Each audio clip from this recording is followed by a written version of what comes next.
Welcome to Mr. Creepy Official, where every story is a nightmare waiting to unfold. Don't turn off the lights. If you're brave enough to survive this story, prove it, like, share, and subscribe before the darkness finds you. I found an old PC that shows dark web horror stories. I never thought an old computer could ruin my life. When I bought it at a garage sale 2 weeks ago, I figured it would just be a fun little project, something to tinker with on my days off. I work night shifts, and sometimes when I get home at 3 or 4 in the morning, I need something mindless to keep me awake before crashing. The guy selling it looked like he hadn't slept in years. He had dark bags under his eyes, greasy hair, and when I handed him the crumpled bills, he shoved the tower toward me like he couldn't get rid of it fast enough. "It belonged to my brother," he muttered. Don't connect it to the internet." I laughed it off, thinking he was paranoid or maybe just trying to hype up the mystery of this relic. But when I got home and booted it up, my blood ran cold. The screen flickered with static before the desktop appeared, Windows XP, the kind of default blue background I hadn't seen since middle school. Except, there was only one folder on the screen. No recycle bin, no start menu, no files. Just a single black folder in the center. It was labeled, 3am_stories. I thought it was some kind of journal or maybe a collection of text files. But when I opened it, there were dozens of video files inside. Each was named in the same format, story_01.avi, story_02.avi, story_03.avi, and so on. Curiosity got the better of me. I clicked on the first one. The video was grainy, low resolution, and shot from a shaky handheld camera. It looked like footage of a suburban street at night. A man was breathing heavily behind the camera, whispering to himself. "I shouldn't be here," he said. "She told me never to come back after dark, but I need to see." The man panned the camera toward a house at the end of the street. The windows were black, but the front door was wide open. He kept muttering, breathing harder, until he slowly walked up to the door. The moment he crossed the threshold, the video cut to static. I frowned, thinking maybe it was corrupted. But when the static cleared, I wasn't looking at a house anymore. I was looking at a woman.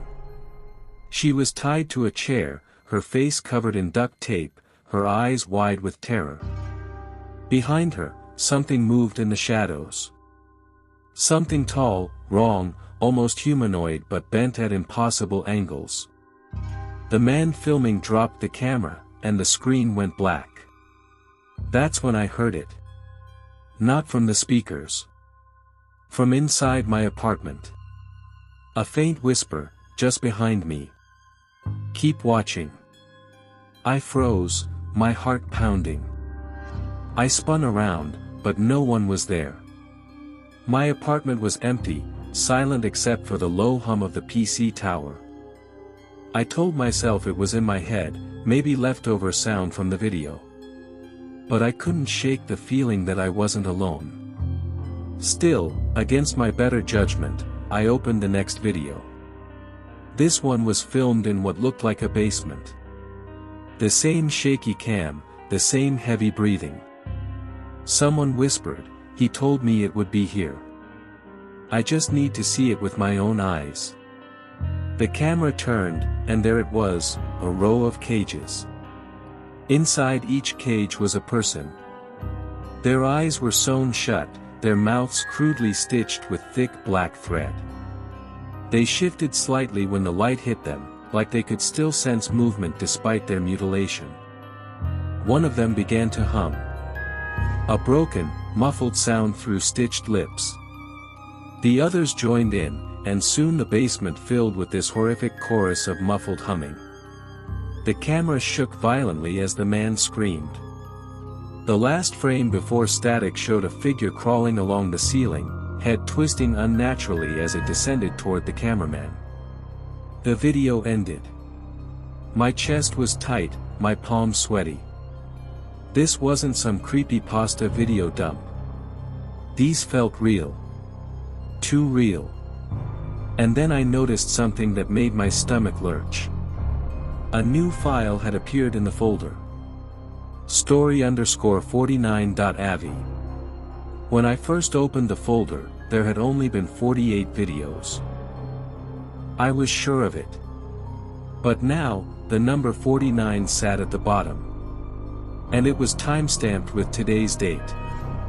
My first instinct was to shut the computer off and toss it out the window. But my curiosity, or maybe something darker, kept me glued to the chair. My finger hovered over the mouse, trembling, before I double-clicked the file. The video was darker than the others, almost impossible to make out. But as my eyes adjusted, I realized I was looking at my apartment. The angle was from the corner of my bedroom, aimed directly at my bed. And there I was. Sleeping. The footage was from last night. The breath caught in my throat. My hand flew to my mouth as I watched myself toss and turn under the covers. At one point, I sat up, half asleep, and stared toward the camera, straight into the lens. My eyes were glassy, unfocused, but my lips moved. I whispered something. The audio was faint, distorted, but when I turned the volume all the way up, I finally caught it. I was whispering. Keep watching. I slammed the power button on the tower, and the screen went black. My heart was hammering so hard it felt like it would punch a hole through my chest. I sat in silence for several minutes, listening. Nothing. Just the faint hum of the refrigerator in the other room. But the damage was done.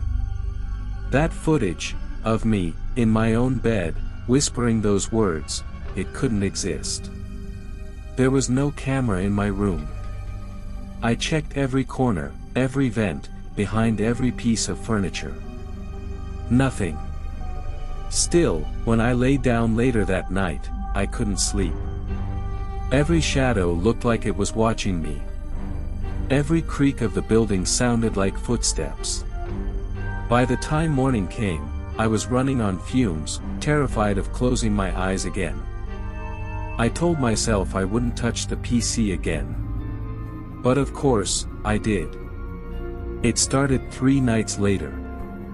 I came home from my shift, exhausted, and when I passed the office where the tower sat, I heard something. A soft click. The sound of a mouse. I froze. The screen was on, glowing faintly in the dark room. My stomach knotted. I hadn't touched that thing since shutting it down, and yet there it was, awake. And on the screen, another new file. Story_50.avi. The timestamp was 2:59 a.m. Just 1 minute before I walked through the door. My hands shook as I moved the mouse. The cursor lagged across the screen, like something was resisting me. But I managed to click the file. This time, the footage was clearer. It was a live stream. A man sat in front of his own computer, staring into the camera with hollow eyes. His skin was pale, clammy, like he hadn't seen sunlight in weeks. He whispered the same phrase over and over. Keep watching. Keep watching. Keep watching. Behind him, the shadows shifted. Slowly, a shape formed. It wasn't human, not fully. Its limbs were too long, its movements jittery, like the frame rate of reality itself couldn't catch up. The man's head snapped toward the creature. His mouth opened wide, too wide, stretching unnaturally until his jaw cracked. His scream cut through the speakers. But what froze me wasn't the man. It was his room. I recognized it. The peeling wallpaper, the cracked window, the crooked ceiling fan. It was my apartment. I staggered back from the desk, knocking over the chair. My whole body went numb as I stared at the screen. The man was sitting right where I was standing. The camera was showing my office, this very moment. Except, it wasn't me in the video. It was someone else. Someone who looked like me. The doppelganger twitched, stared into the lens, and whispered the same two words. "Keep watching." I pulled the plug from the wall. The screen died instantly. My breathing was ragged, my vision blurring at the edges. But the words kept echoing in my skull, as if they were stitched into the inside of my brain. I didn't sleep at all that night. Or the night after. The longer I went without rest, the stranger things got. I started noticing people on the street staring at me too long, like they knew something. At work, my coworkers said I looked pale, sickly, like I hadn't eaten in days.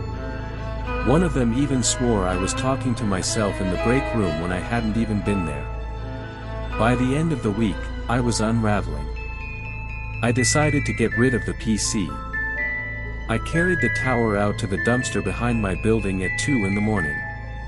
The alley was silent, the kind of silence that feels heavier than noise. I lifted the thing into the dumpster, slammed the lid, and told myself it was over. But when I walked back inside, my apartment door was already open. And sitting in the middle of the living room floor, was the tower. The power light blinked, steady and slow, like a heartbeat. I didn't even touch it. I couldn't. I just backed away into the hallway, muttering to myself that I was losing my mind. That none of this was real. But then I heard it again. From the speakers, faint but clear. "Keep watching." This time, I ran. I didn't grab my phone, my wallet, nothing. I bolted from the building and didn't stop until I was sitting in my car, drenched in sweat, lungs burning. I don't remember driving. I only remember ending up in a 24-hour diner on the edge of town, staring into a cup of stale coffee until the sun came up. I convinced myself it had to be some kind of elaborate prank. Maybe the guy at the garage sale planted cameras in my apartment. Maybe he was messing with me. That had to be it. So I went back the next day, determined to confront him. But the house was empty. Windows boarded, door chained shut, weeds sprouting up through the cracks in the driveway. I asked a neighbor about him. "There hasn't been anyone in that house for years," the old woman said. "Not since the fire." "The fire?" I asked. She nodded grimly.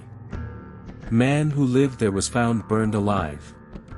His brother too. People say they were into strange things. Computers, dark web stuff. But that was a long time ago." Her words sank like stones in my chest. I went home that night, dreading what I'd find. And sure enough, the tower was waiting in my living room. Another file sat on the desktop. Story_51.avi. But this one wasn't just a file. It was a folder. When I opened it, I nearly screamed. Inside were dozens of subfolders, each named after an address. Some I didn't recognize. But one of them froze me in place. It was my address. Inside that folder was a single video file. Timestamped, with tomorrow's date. I didn't want to open the file. Every part of my body screamed not to. But my hand moved on its own, trembling as I double-clicked. The video opened to a dark shot of my apartment hallway. The angle was low, like a camera had been placed on the floor. At first, nothing happened. The static hum of silence filled the speakers, and I leaned closer, heart thudding. Then, movement. A shadow slid across the frame, long and spindly, too tall to belong to any person. The thing crawled into the frame on all fours, its limbs bending backwards. Its head jerked violently from side to side, as if it was trying to snap free from an invisible leash. It stopped at my apartment door. My door.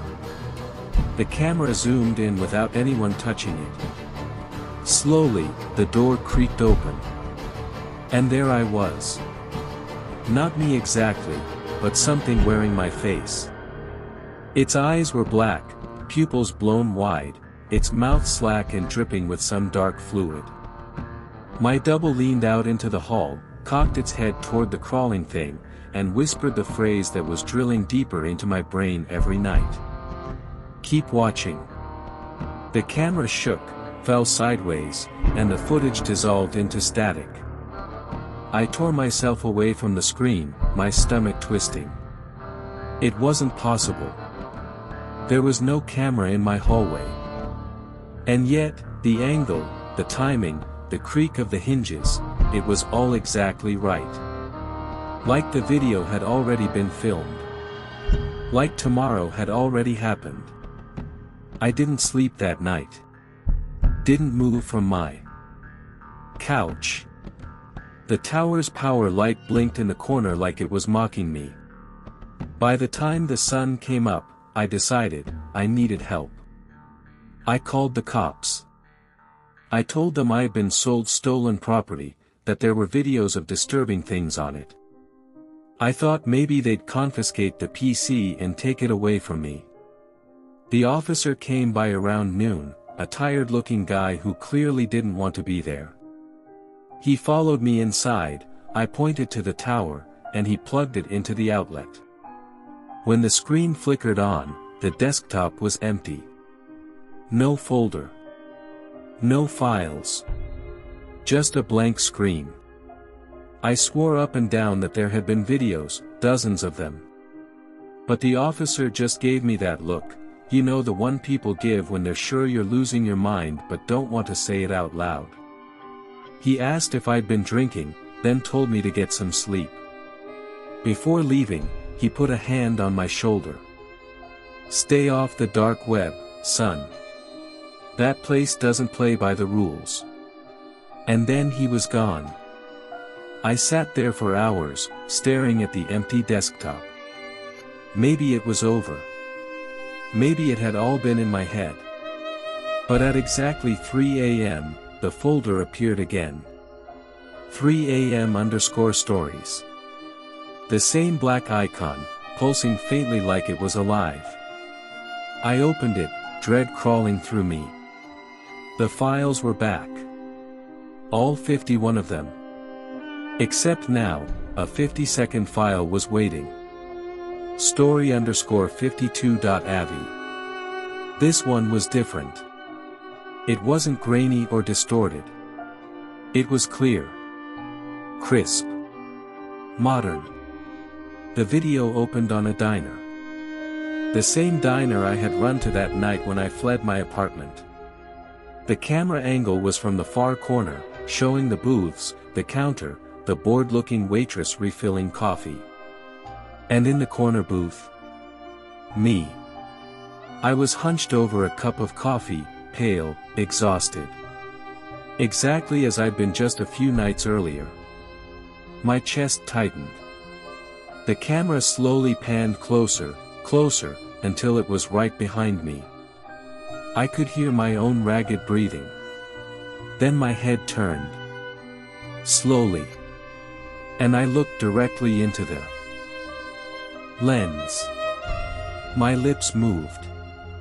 This time, it wasn't, "Keep watching." It was worse. I whispered. "You can't stop it." The video cut to black. I shut the tower down, unplugged it, and shoved it into my closet. I swore I wouldn't look again. But that night, I dreamed of static. I dreamed of cages in basements, stitched mouths humming in unison. I dreamed of my double, grinning with a mouth full of black teeth. And when I woke, the tower was on the floor beside my bed. Plugged in. Running. The folder already open. Story_53.avi waiting.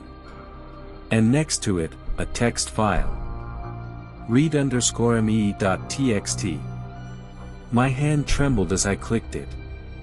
Inside was a single sentence. We're almost ready for you. I didn't open the text file again. I couldn't. That single sentence was enough to rattle me to the core. We're almost ready for you. Ready for what? I sat in bed, the glow of the monitor staining the walls, and for the first time, I realized something horrifying. The PC didn't just want me to watch. It wanted me to participate. The next day, I dragged the tower outside and loaded it into the trunk of my car. I didn't know what my plan was, only that I couldn't leave it in my apartment another second. I drove until I found a stretch of woods on the edge of town. I hauled the thing deep into the trees, pried open an old drainage ditch, and hurled the PC inside. I buried it under rocks, branches, anything I could find. By the time I got back to my car, I felt lighter. Relieved. But when I returned home, the tower was sitting in the middle of my living room floor. No dirt. No scratches. No explanation. The power light blinked. Steady. Patient. And a new file was waiting for me. Story_54.avi. This one didn't even bother hiding the horror. The screen filled with faces.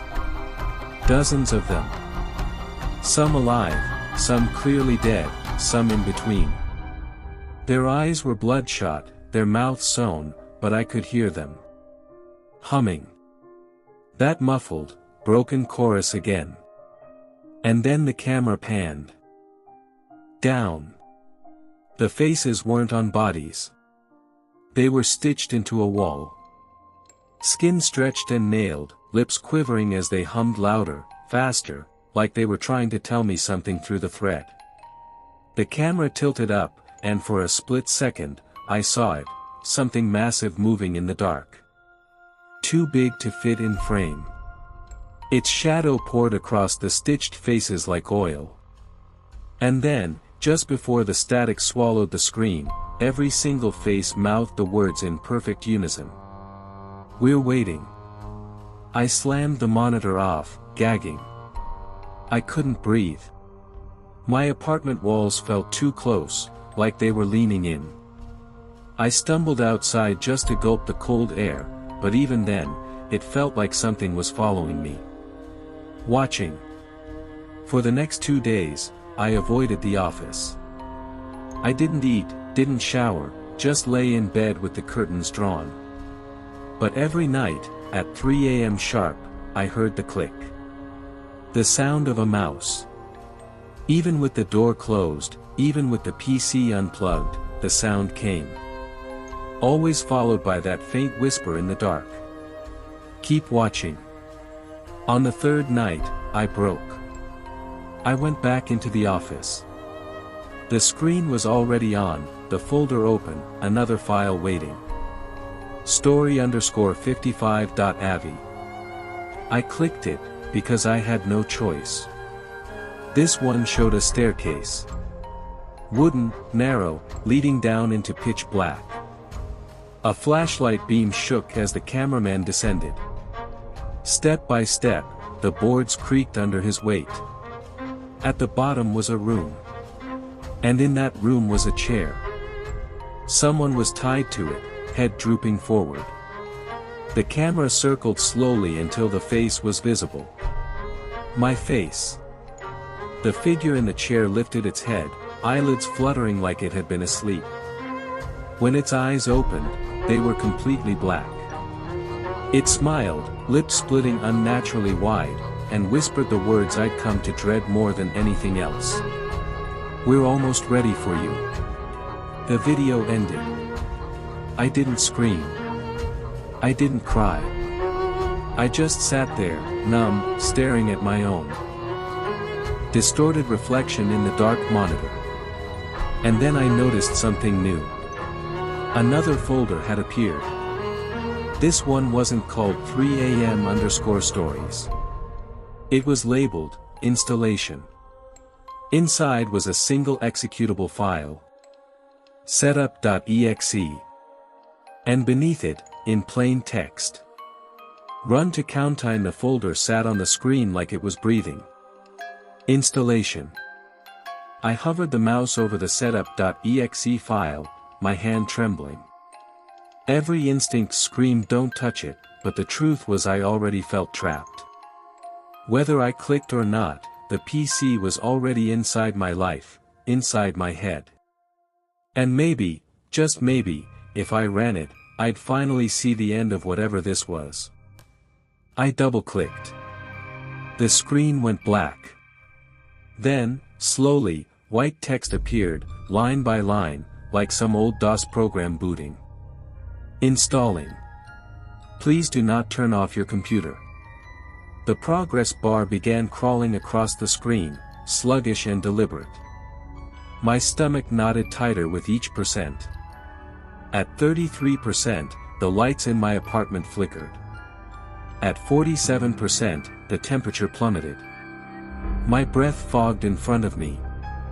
At 66%, I heard it again, humming. Not from the speakers. From behind me. I didn't dare turn around. At 99%, the text froze. My heart pounded so hard it felt like it might crack my ribs. Then the screen changed. Installation complete. Welcome, my name. My real name. Not the username on the PC. Not the one tied to my Wi-Fi. My actual, legal name. Then, without warning, the webcam clicked on. The little green light blinked. And I saw myself. But it wasn't me. The screen showed my room, my desk, me sitting in front of the monitor, but my reflection was delayed. I lifted my hand, and the figure on screen lifted theirs a half second later, like it was catching up. But then, it didn't. I froze. Because the reflection stopped mimicking me. It leaned forward, closer to the camera. Its eyes were hollow. Black. A faint smile stretched across its face. And then it raised a finger. Slowly. Pointing, not at the screen. At me. I slammed the monitor off, but the humming only grew louder. I stumbled back into the hallway, clutching my chest. My apartment felt alive, like the walls were pulsing. For hours, I sat in the corner of the kitchen, waiting for something, anything, to break the silence. But when I finally worked up the nerve to go back to the office, the screen was glowing again. Another new folder. This one labeled, Access. Inside were hundreds of files. Names. Addresses. Photos. I scrolled through, horrified. Each one was a real person. Their info, their homes, their lives. I saw strangers, neighbors, even people I vaguely recognized from around town. And then, at the very bottom of the list, I saw my own name. When I clicked it, a video started playing. The footage was live. It showed the outside of my apartment building. The camera zoomed in, climbing floor by floor until it reached my window. The curtains were drawn shut, but I could hear someone tapping on the glass from inside the video. Tap. Tap. Tap. I froze, heart jackhammering. Because a second later, I heard the exact same tapping. Right behind my curtain. I ran. I didn't even think. I bolted out of my apartment barefoot, sprinting down the stairwell and out into the freezing night air. I didn't stop until I was half a mile away, bent double on the curb, gasping for air. But when I finally looked up, my stomach sank. Across the street, on the giant digital billboard above the liquor store, the screen flickered. And there it was again. My reflection. Grinning. Pointing. And beneath it, glowing letters scrolled across the display. Access granted. The billboard went dark, leaving me trembling on the sidewalk. I could still feel that reflection's eyes on me, like it had followed me out of the computer, out of my apartment, and into the entire world. I needed answers. Running wasn't working anymore. Against every shred of common sense, I went back. By the time I reached my apartment, the hallway was silent. My front door was wide open. I should have turned around. I should have called someone, anyone. But something deeper than fear pulled me forward, like a hook in my chest dragging me closer. The office light was on. The PC still glowing. Another new folder had appeared. /instructions/. I clicked it, my hand trembling. Inside were dozens of text files named like steps. Step 1.txt.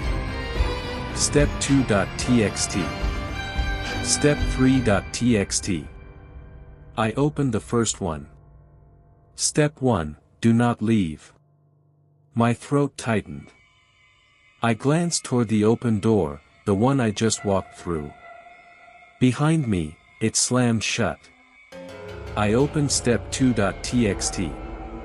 Step 2, turn around. I froze. My pulse roared in my ears. Slowly, I forced myself to swivel in the chair. The office was empty. Nothing but shadows.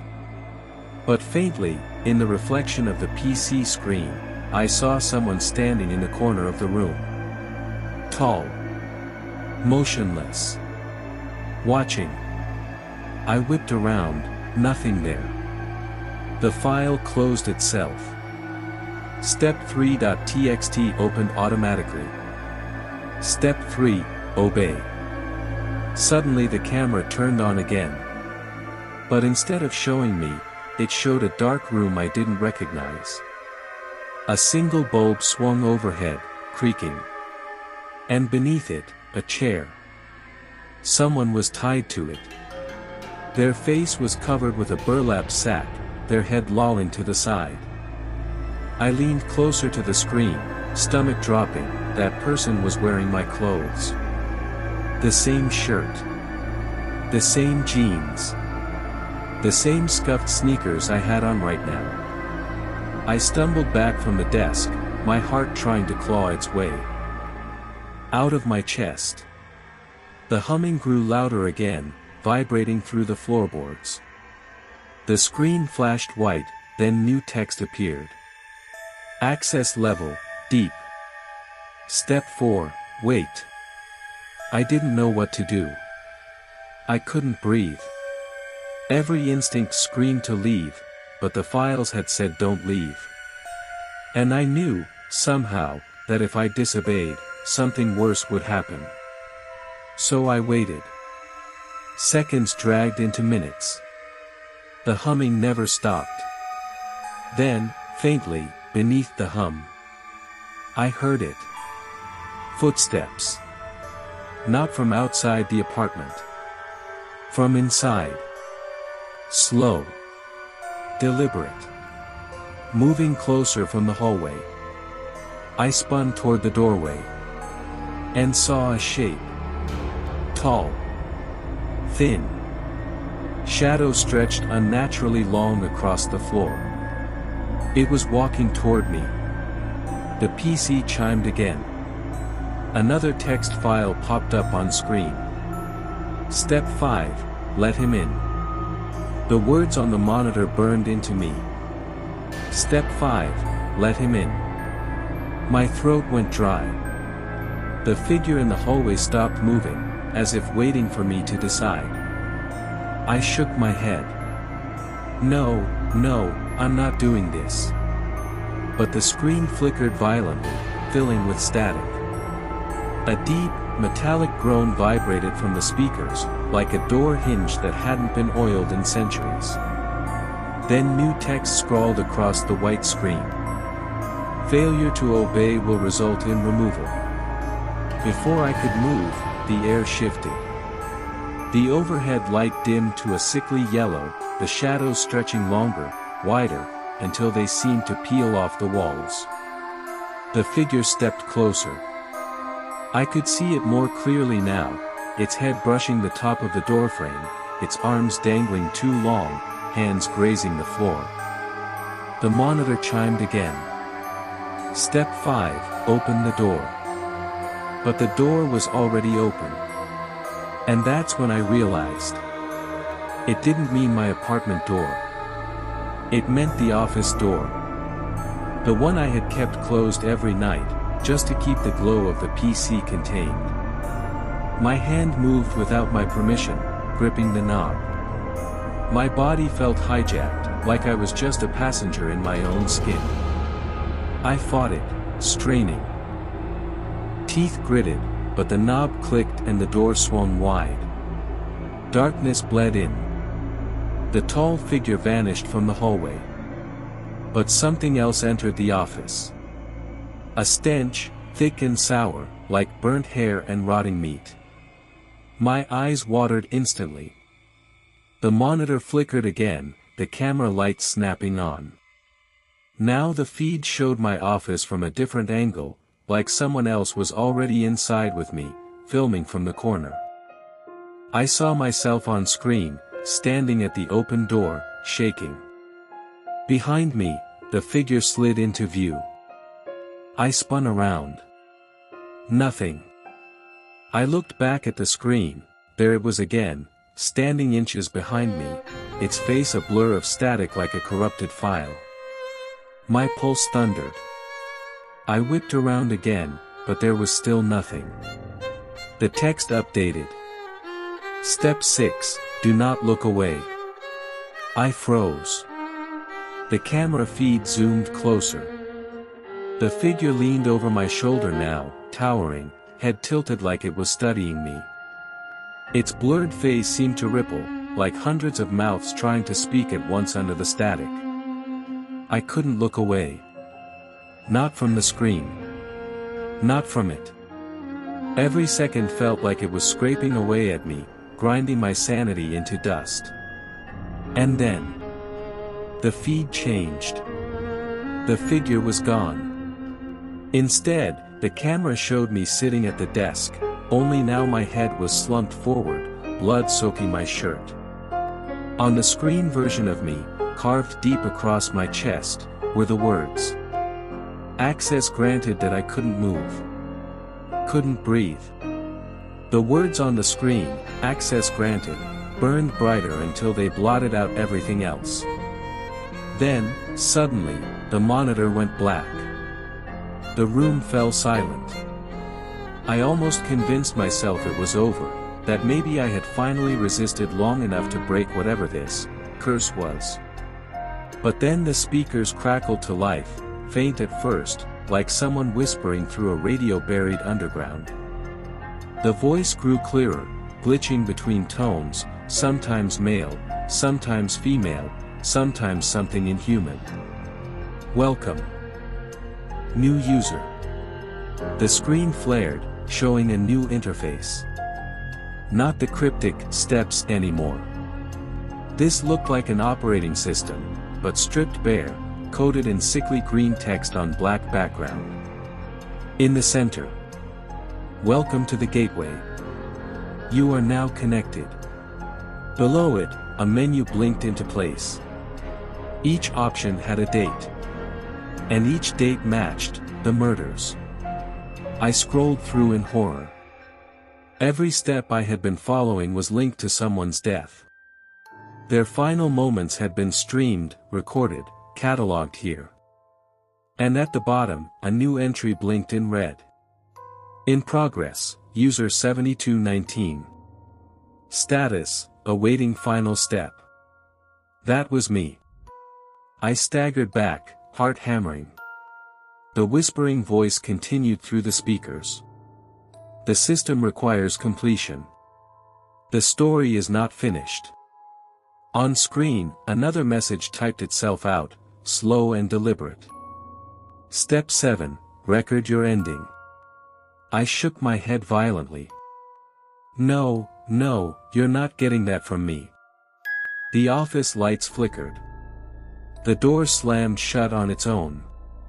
My phone buzzed violently in my pocket.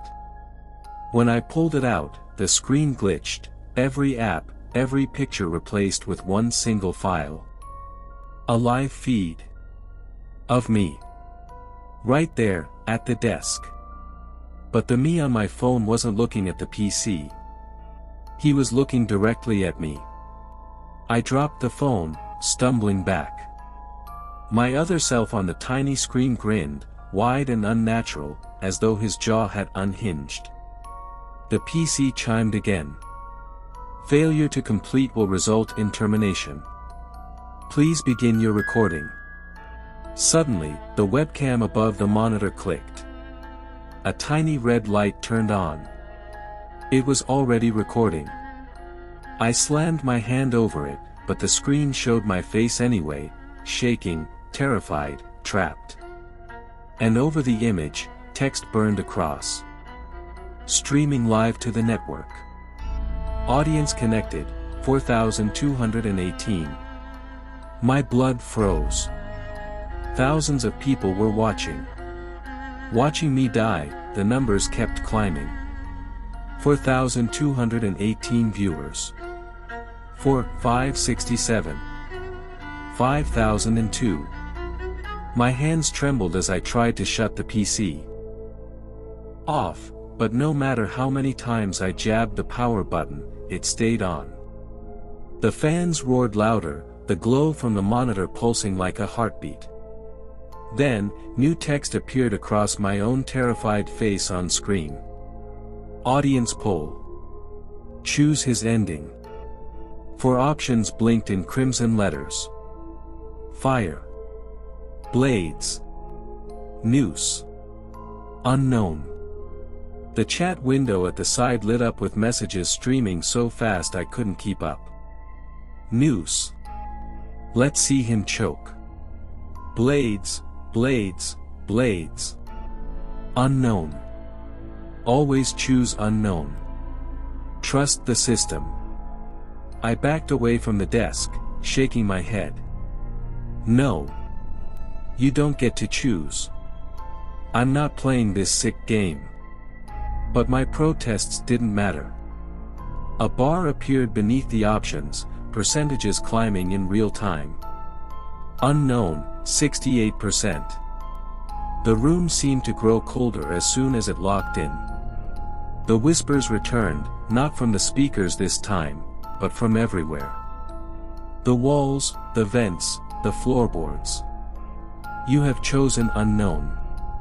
The PC screen went static. For a moment, nothing happened. Then the speakers hissed again, soft, wet sounds, like something crawling through pipes. I turned to the door. It wasn't a door anymore. The wood seemed to ripple, stretching outward like melting wax. Dark shapes pressed from the other side, outlines of hands, faces, something desperate to push through. The chat exploded. YSSSS, it's starting. Hurry, let it in. The system delivers. I stumbled back toward the window, but the glass had fogged over from the inside. Writing began to scrawl across it, as though an invisible finger was tracing words into the condensation. You are part of the story now. Behind me, the office door cracked. A pale arm slid through the warped wood, stretching impossibly long, fingers twitching like broken spider legs. The PC chimed again. Step 8, welcome your audience. The pale hand reached for my shoulder. And this time, I wasn't sure it was going to stop at the screen. The hand on my shoulder was ice cold.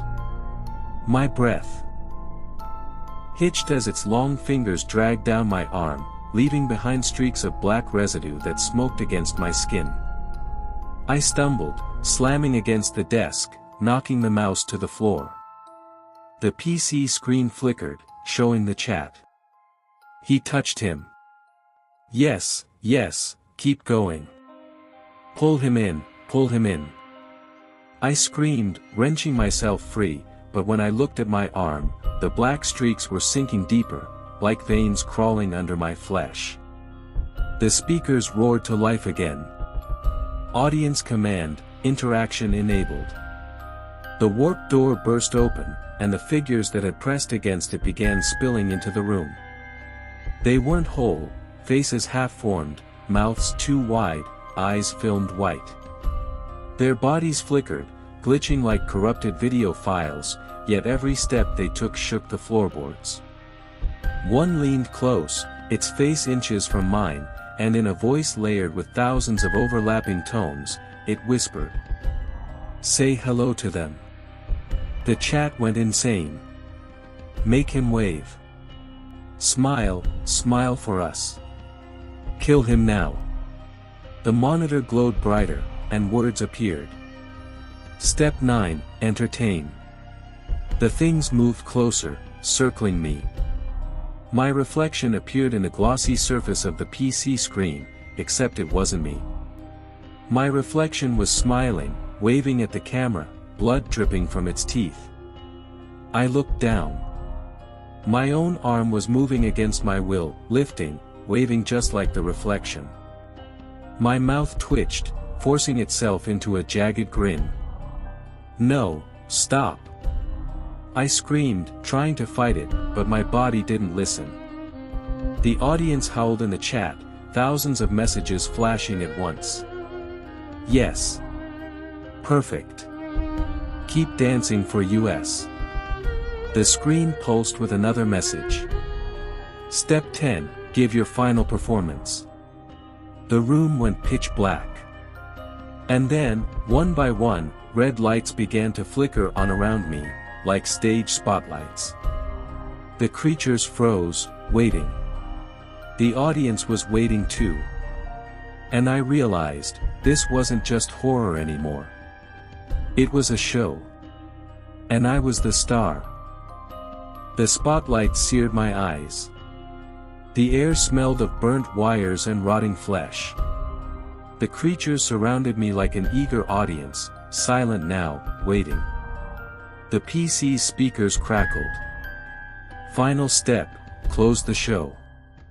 My reflection on the monitor leaned closer, smiling wide enough for the skin around its mouth to split. Blood poured down its chin as it whispered in sync with the text. They're waiting for your ending. The chat exploded. Finish him. No escape. He belongs to US. I couldn't breathe. My body was moving on its own again, jerking, twitching, arms out like a puppet's. I staggered to the center of the room where the red lights converged. The audience creatures leaned forward, heads tilting, hungry. Their glitching mouths opened wider than humanly possible, like they were preparing to devour the moment. On screen, a countdown appeared. 3, 2, 1. The chat went wild. My reflection raised a knife I didn't remember holding. My real hand clutched it too, fingers trembling as though tied by invisible strings. No. I'm not doing this, I sobbed. I won't. The lights dimmed. The PC buzzed louder. My veins burned black, the residue spreading faster. My body twisted against my will. The knife rose high. The crowd of creatures chanted in unison, their voices vibrating through the floor. End it. End it. End it. I screamed, then shoved the blade down. But not into myself. I swung at the monitor. Glass shattered. Sparks exploded. The screen burst into static. The creatures howled, their forms warping and folding like paper on fire. The chanting turned into shrieks of rage. The room collapsed into darkness. And then, silence. When I opened my eyes, I was lying on my living room floor. The PC tower sat in the corner, unplugged, dark, like it had never turned on. The knife was gone. The creatures were gone. But the screen, though cracked, still glowed faintly. Just enough to show one last line of text. Show paused. Resume when ready. And then it winked out. That's the end, or maybe just the intermission. Because the show isn't over. Not until you sit down and turn the PC back on.